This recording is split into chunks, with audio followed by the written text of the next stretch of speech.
Hi Aries, welcome to Magpie Moonchild. My name is Kayleigh. This is a monthly read for your sign, a general read for your sign. So let's see what we've got for you. All the housekeeping and stuff is down below.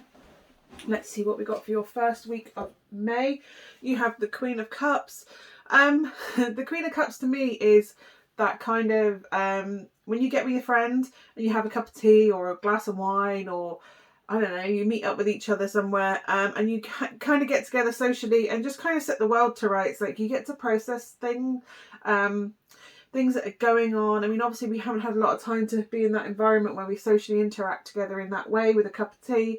But if it comes to it, get, I don't know, some cocktails in the garden, have a barbecue, sit there with your friend and put the world to rights. This is the person that either they need you or you need them right now, just to kind of not solve problems, but just give them a space to kind of talk and banter and set the world to rights.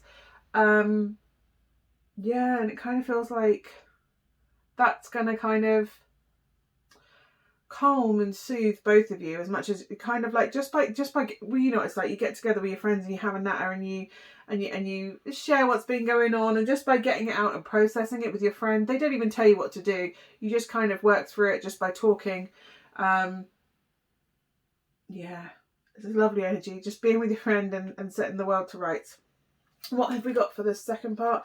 We have the High Priestess. It's funny because I was just looking at that, seeing that third eye, intuitive abilities coming in. It may well be that you are tapping into your intuition this week.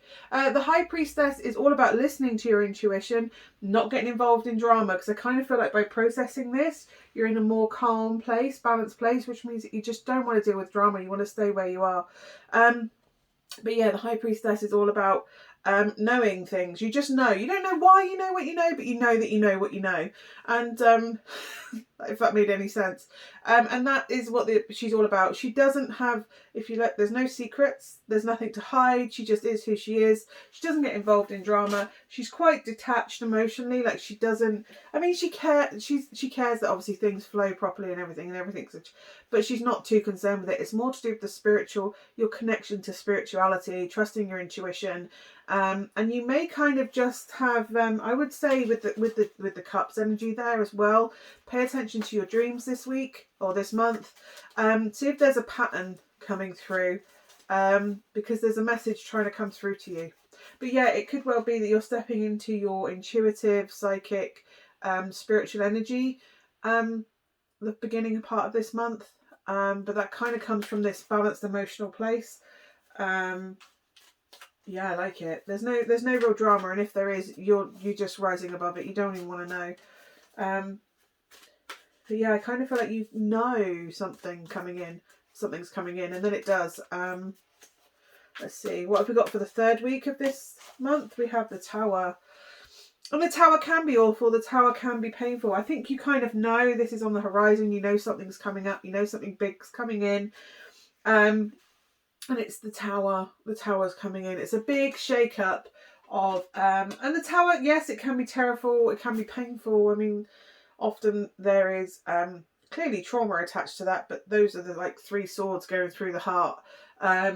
It's going to be painful, but so the Tower is that moment where the shit hits the fan, basically, in some way or another. Something comes in and it kind of shakes everything up and shakes the foundations. If you've built up your Tower, your support network, which you should have because you've got this friend here, at least this friend, if not like other friends around you, and I think you know something's coming up. I think you'll even say in this conversation, I've got a feeling X, Y, Z is going to happen. And they'll go, oh, no, don't be silly. But you get to go, I told you so. At the end of this, if that's any kind of thing for you, glowing light in the darkness for you there. But yeah, no, it comes in. This comes in and it shakes the foundations. So anything that isn't strong, isn't stable within your life, it kind of falls away. And it's kind of like when the dust settles, you look around and whatever's still standing, that is your structure. That is your stable foundations that you have. This is your people. This is your home. This is all those things that are the fundamentals of you. Everything else that isn't around or has left your life, it doesn't serve you being in there. This is the universe removing what doesn't serve you. In which case, with the Tower, what follows the tower normally is the star, which is looking at what you've got that is strong and then being more selective and building yourself back up strongly. So next time this tower hits, you've got a chest plate that will protect you from it being as catastrophic the next time. You build up strong, you have a support network in place. You make sure you have, if new friends come in, you've picked them a little more wisely and trusted them, build it up slowly so that you can trust them. You know you can count on them. Maybe it means that you have to cut people out of your life that are toxic for you. So you need to remove the toxicity, because obviously that can get like, it's like damp setting in a building. Do you know what I mean? It comes in and it starts rotting things. Yeah, but I kind of feel like this is coming in, which is why you're getting in touch with your people and reconnecting with them. And it doesn't feel like a massively bad thing, but it's certainly an event that comes in that makes you assess the relationships that are around you, or the job that you're in, or it makes you reassess how, going forward, how you want to live your life. Who do you want in it? Where do you want to be? Where do you want to set up put down your roots for the long term? Like, do you need to move? Do you want to emigrate? Do you want to it could be that an opportunity comes in, and it's like, oh, well, here's a job in Canada, and you go, oh, actually, do I want to live in Canada? Do I want to uproot my whole world and move it there? It's that kind of thing. It doesn't have to be a negative thing where, I don't know, a massive bill comes and you can't afford it and you've got to reassess your whole financial business details or payments and everything. It can be something life-changing coming in, an opportunity coming in. And you kind of know something's on the horizon. You can't quite put your finger on what it is, but you know it's coming. And it's coming in this third part of May. And like I said, it could be an opportunity to go and work abroad, or a 6-month secondment somewhere across the country. It doesn't have to be a bad thing. It's an opportunity, but it does mean you might have to move to another country. You might have to move away from family. You might... but your family will travel to visit you, and you can travel home to. It just won't be that they're around the corner anymore. So yeah, it's about making the choices like that. Like, if I want to emigrate, what does that mean overall? Like, what can we take with us? What do we? What are we going to gain? How are we going to build up a tower strongly over in another country when it's just us? We'll have to make sure that we find a way that we can socialise with people and build up a new network, and because obviously you want to select those new friends to build up that strong tower in a new location. Sometimes when the tower falls, the whole thing is kind of gone and you have to build from scratch again in a different location, because obviously where you set it probably had sandy foundations. It wasn't the right place for you to build that tower. So it is a change that comes in, an opportunity that comes in, but it does mean that your life's going to require some level of restructuring and rebuilding up. But that doesn't always mean it's for something bad. It can be an opportunity as much as it can be for something negative. Let's see what we've got for the final part of May, the 5 of Pentacles. And I kind of feel like this is that energy of, oh my goodness, if this happened, like, it's the fear of being alone, of not being supported, of having to rely on yourself. If an opportunity comes in, it's about, oh, can we afford it? And it's the practicalities, fearing that the practicalities may mean that this opportunity can't come in and can't happen. You have to make that assessment.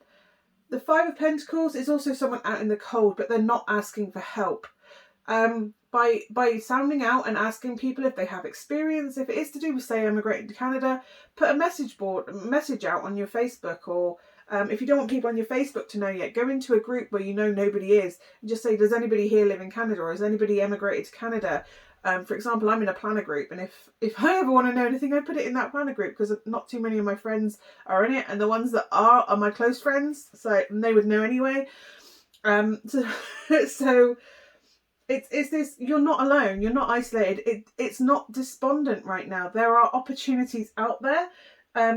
Right now you feel like you have no resources, that you have no support, that you can't do this, that it seems impossible. It is possible. You just have to ask for info. You just have to ask for help if you need it. If this is something negative coming in, you need to reach out and get help. If this is to do with a massive bill coming in, for example, and you're left with no money, you can ask for help. This is to do with a debt letter coming in, you can ask for help. Speak to that debt charity.